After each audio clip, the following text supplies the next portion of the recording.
নারী শিক্ষার যে রেভলিউশন হয়েছে, যে ঐতিহাসিক রেভলিউশন হয়েছে, সেইটার এক ধাপ আজকে 10 তারিখ, মার্চের 10 তারিখ আজকে এক ধাপ এগিয়ে নিয়ে গেছেন বর্তমান প্রধানমন্ত্রী জনাব তারেক রহমান। বাংলাদেশের পপুলেশনের অধিকাংশই আমাদের ছাত্র সমাজ, যুব সমাজ।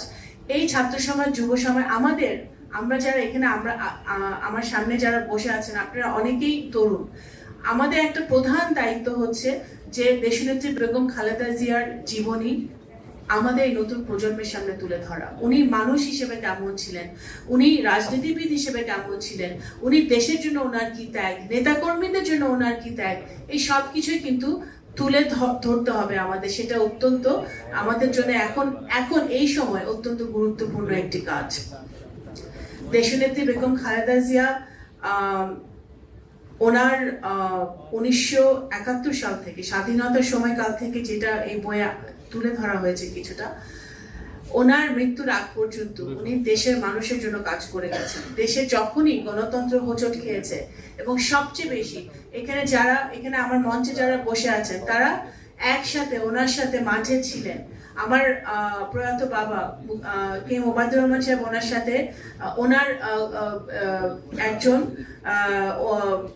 কর্মী হিসেবে কাজ করার সুযোগ পেয়েছে, ওনার সাথে কাজ করেছে ওনার কলিগ হিসেবে স্বৈরাচার বিরোধী আন্দোলনে, এরশাদ বিরোধী আন্দোলনে। কিন্তু আপনারা সকলে দেখেছেন সেই আন্দোলনের মধ্য দিয়ে ওনার যে স্বৈরাচার বিরোধী আন্দোলনের মধ্য দিয়ে ওনার আপোষহীন যে মনোভাব এবং যে কোনো মূল্যে দেশের স্বার্থ রক্ষা করতে হবে সেইটার যে মনোভাব, সেটাই কিন্তু প্রতিফলিত হয়েছে।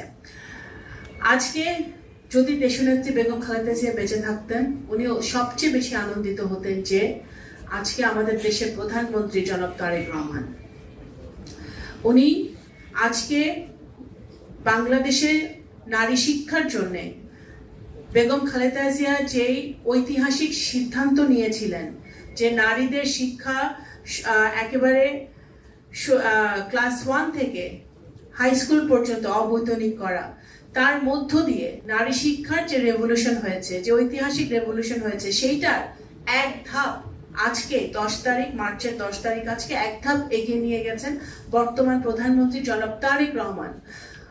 ওনার দেশনেত্রী বেগম খালেদা জিয়া এবং স্বাধীনতার ঘোষক শহীদ রাষ্ট্রপতি জিয়াউর রহমানের সন্তান বাংলাদেশের প্রধানমন্ত্রী জনাব তারেক রহমান, ওনার মাতার যেই ঐতিহাসিক সিদ্ধান্তটি ছিল শিক্ষা, সেই শিক্ষা দিয়ে নারীদেরকে ক্ষমতায়ন করা, সেই নারীর ক্ষমতায়নকে উনি এক ধাপ এগিয়ে নিয়ে গেছেন। আজকে ওনার সারা বাংলাদেশের নারীদের জন্য ফ্যামিলি কার্ড উনি উদ্বোধন করেছেন, এবং এই ফ্যামিলি কার্ডের মধ্য দিয়ে আমাদের দেশের নারীদের যেরকম ক্ষমতায়ন হবে, ঠিক একইভাবে তারা তাদের সাংসারিক অবস্থা থেকে, তাদের অর্থনৈতিক অবস্থা থেকে তারা উত্তরণ ঘটিয়ে তারা আরো সামনের দিকে এগিয়ে যাবে।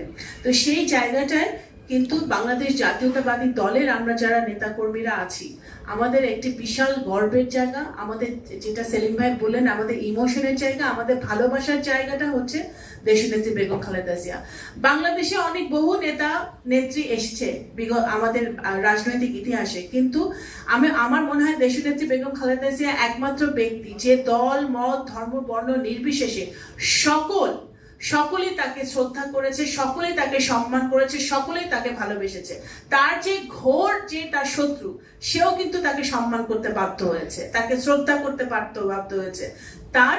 তার জীবনের জন্য, সে যেভাবে তার জীবনকে অতিবাহিত করেছেন, সেই জন্য কিন্তু তাকে সম্মান দিতে বাধ্য হয়েছে। এবং সেটা সবচেয়ে বড় প্রমাণ ওনার যে বিশাল জানাজা হয়েছে, এই দুটি জানাজা, শহীদ রাষ্ট্রপতি জিয়াউর রহমান এবং মরহুমা দেশনেত্রী বেগম খালেদা জিয়ার যে জানাজা আমরা দেখেছি, বাংলাদেশের মানুষ এই ধরনের জানাজা মানে আমরা এই উপমহাদেশে কেউ দেখে নাই।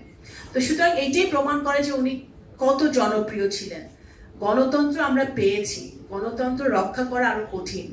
আমাদের পদে পদে কিন্তু ষড়যন্ত্র চলছে যে বাংলাদেশকে কিভাবে অস্থিতিশীল করা যায়, আমাদের বাংলাদেশকে কিভাবে গণতন্ত্রকে বিনষ্ট করা যায়। সুতরাং আমি মনে করি, আমি একজন নগণ্য কর্মী হিসেবে বাংলাদেশ জাতীয়তাবাদী দলের, আমি যেভাবে আজকের দিনে এই 17 বছরে আমাদের যে নেতাকর্মীরা গুম হয়েছে, খুন হয়েছে, হাজার হাজার মামলা মাথায় নিয়ে জনাব তারেক রহমানের সকল আপনার কর্মসূচি, দলের সকল কর্মসূচি পুঙ্খানুপুঙ্খ রূপে পালন করেছে।